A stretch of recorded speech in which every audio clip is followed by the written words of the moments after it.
Olá, seja muito bem-vindo ao SOS Convido, seu programa semanal que leva até você e a sua família as dicas e orientações a respeito da saúde e do bem-estar. E por falar em bem-estar, hoje nós estamos tendo a honra de receber aqui em nosso programa a endocrinologista, a doutora Maria Fernanda Gontijo.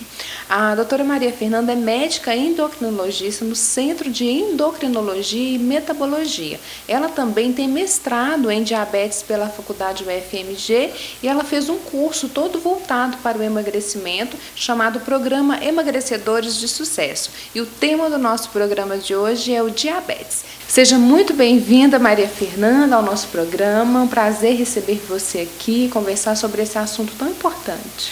Obrigada, agradeço o convite. É uma honra estar aqui com vocês hoje. Maria Fernanda, vamos fazer então para você a primeira pergunta. Como que o diabetes ele pode ser identificado? O diabetes, ele é uma doença teoricamente silenciosa, mas o paciente, ele manifesta alguns sintomas que levam o médico a desconfiar que ele pode estar com diabetes. Esses sintomas são principalmente o que a gente chama de pólis, que seriam a poliúria, ou seja, fazer muito xixi. O paciente começa a acordar à noite falando, estou fazendo xixi 5 vezes ao dia. A polifagia, que seja o aumento do apetite. Então, o paciente refere, doutor, eu estou comendo muito, mas estou emagrecendo. Então, são coisas que não bateriam, né? E a polidipsia, que é o aumento da vontade de beber água. Então, realmente, o paciente conta e fala, nossa, eu estou bebendo 4 litros de água por dia e estou com a boca seca. Então, esses são os principais 3 sintomas que levam o médico a desconfiar que pode se tratar de um quadro de diabetes. E o que faz desenvolver, Maria Fernanda, o diabetes? Tá. Então, hoje, a gente tem, difícil falar o número de tipos de diabetes, mas vamos falar dos 2 principais, diabetes tipo 1 e diabetes tipo 2. O diabetes tipo 1, ele ocorre por uma alteração autoimune que o seu corpo produz anticorpos contra o seu pâncreas. Então, há uma destruição do pâncreas e o paciente não consegue produzir insulina. Isso é no diabetes tipo 1, tá? Então, ele é uma herança genética. O paciente muitas vezes já nasce com esses anticorpos que vão destruir o pâncreas. E o diabetes tipo 2, que acomete pessoas geralmente mais idosas, não digo idosas, de meia idade para frente, está muito relacionado à obesidade, ao sedentarismo, a uma má alimentação. E o diabetes tipo 2 tem um caráter hereditário. Ou seja, se na sua família sua avó tem, seu pai tem, você carrega uma chance maior de ter. Mas é o que a gente sempre fala, o estilo de vida é o que prevalece. Você pode ter essa herança, mas se você tem um estilo de vida que não favoreça o surgimento da doença, ela não vai aparecer. Se o estilo de vida for mais saudável, exatamente, atividade física, uma boa alimentação, mantiver um peso adequado, você não vai desenvolver. E você até citou, mas eu vou te perguntar para ficar bem claro. A pessoa pode nascer diabética? Sim, pode. Nesses casos, seria um diabetes tipo 1, que, como eu disse, ela tem uma característica genética por anticorpos. Então, realmente, infelizmente, acontecem casos de recém-nascidos já diagnosticados com diabetes tipo 1. Nossa, que dó mesmo. E como que ocorre esse diagnóstico do diabetes, doutora Maria Fernanda? Sim, o diagnóstico, ele, na maioria das vezes, ele vem por causa dos sintomas, né? Mas o diabetes, ele é uma doença silenciosa. Então, muitas vezes, em exames de rotina, nós fazemos o diagnóstico de um diabetes inicial. Mas quando ele já está numa fase um pouco mais avançada, com níveis de glicose mais alta, é quando o paciente chega com as queixas. Estava urinando muito, estou emagrecendo e estou bebendo muita água.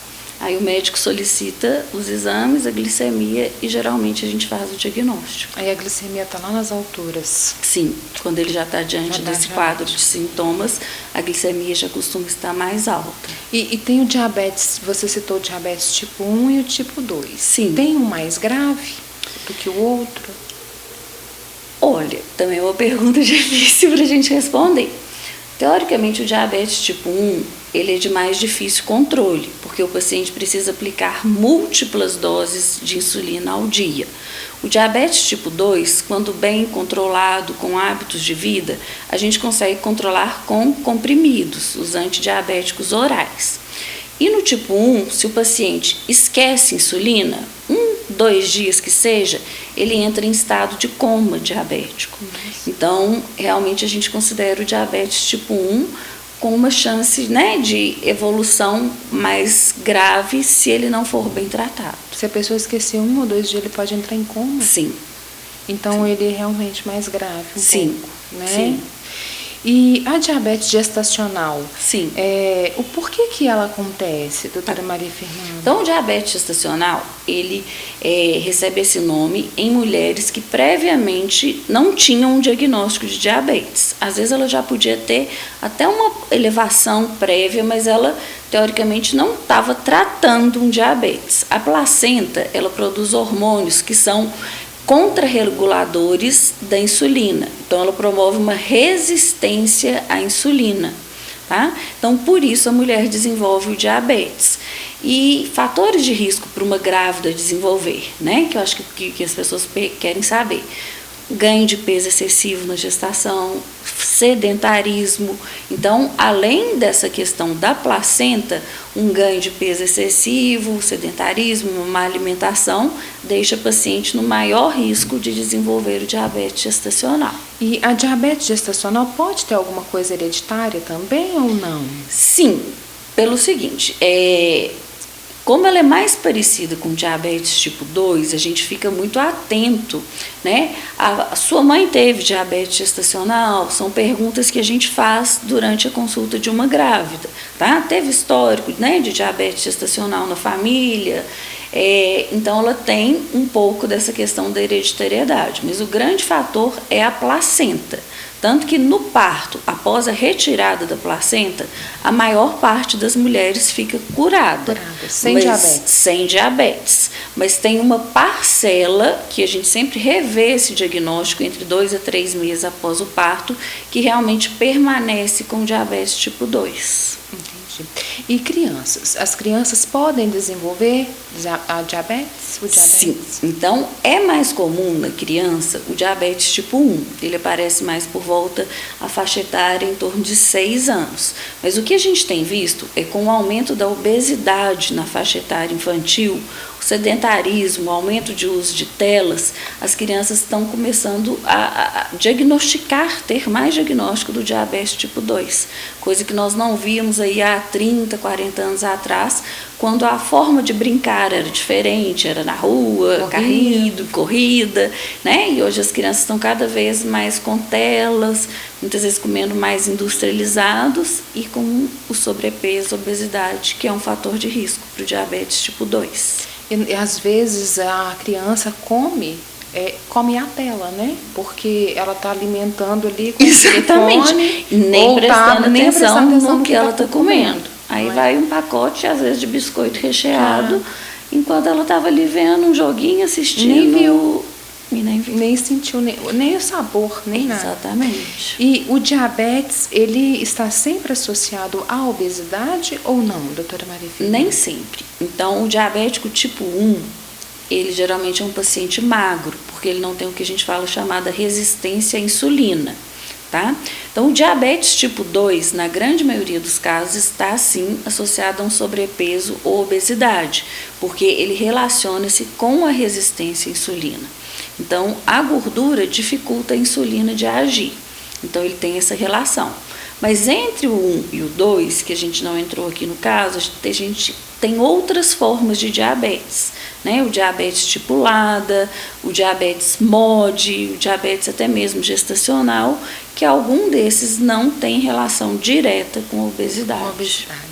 Doutora Maria Fernanda, o nosso programa, o diabetes, ele é muito extenso, nós temos que falar mais sobre isso, então eu gostaria de te fazer um convite para que no próxima semana você viesse aqui para a gente falar sobre esses outros tipos de diabetes, sobre a insulina, quando ela deve ser usada, qual o momento certo para isso. Claro. E eu quero saber se você aceita o nosso convite. Aceito, com certeza. Que bom. Será um prazer. Que bom. Então, para você que nos acompanhou até aqui, eu e a doutora Maria Fernanda deixamos o nosso abraço e te esperamos na semana que vem. Um abraço, fique com Deus e até lá. Tchau.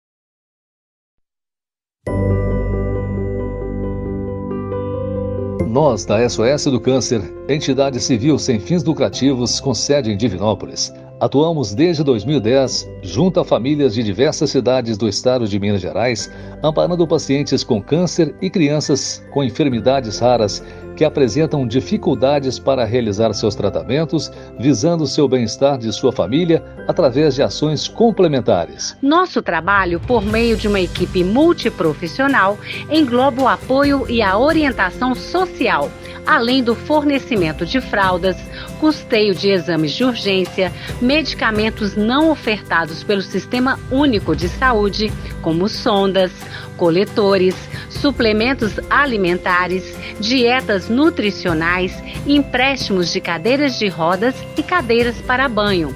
Contamos também com setores de ultrassonografia, de odontologia e de nutrição, auxiliando no tratamento, acompanhamento e prevenção de doenças. E sempre buscamos implementar ações para fomentar a conscientização sobre o câncer e outras enfermidades. Por isso, temos o programa SOS Convida, que conta com a participação de profissionais mais que qualificados para levar informações sobre saúde, bem-estar, direitos e qualidade de vida até você, no conforto do seu lar. Realizamos ainda em nossa sede o encontro semanal de grupos de convivência por intermédio das oficinas da cidadania e de culinária, criando um ambiente de entretenimento, troca de experiências, empoderamento e apoio mútuo. E para aqueles pacientes que, em razão da enfermidade, encontram-se debilitados, para se deslocarem até a associação, nós vamos até eles, através do projeto Locomover para Atender. Nossa equipe realiza o serviço de atendimento domiciliar, garantindo assim auxílio integral ao assistido. Mas nós não paramos por aqui. Buscamos incessantemente a ampliação dos nossos serviços e, por isso, hoje possuímos o ônibus rosa, equipado com mamógrafo digital, que percorrerá todo o estado de Minas Gerais, oferecendo exames de mamografia de forma totalmente gratuita, pelo projeto Divas da Mama. Com isto, fica claro que o nosso desejo é amparar a população mineira, proporcionando alternativas capazes de minimizar os fatores que dificultam o acesso às famílias aos seus direitos básicos à saúde, estando sempre de portas abertas para voluntários, visitantes e novos colaboradores que, como nós, estejam comprometidos com esta causa tão nobre, a vida. Nossa missão: amparar adultos e crianças que convivem com o câncer, crianças e adolescentes com síndromes raras, oferecendo serviços socioassistenciais com eficiência e humanização.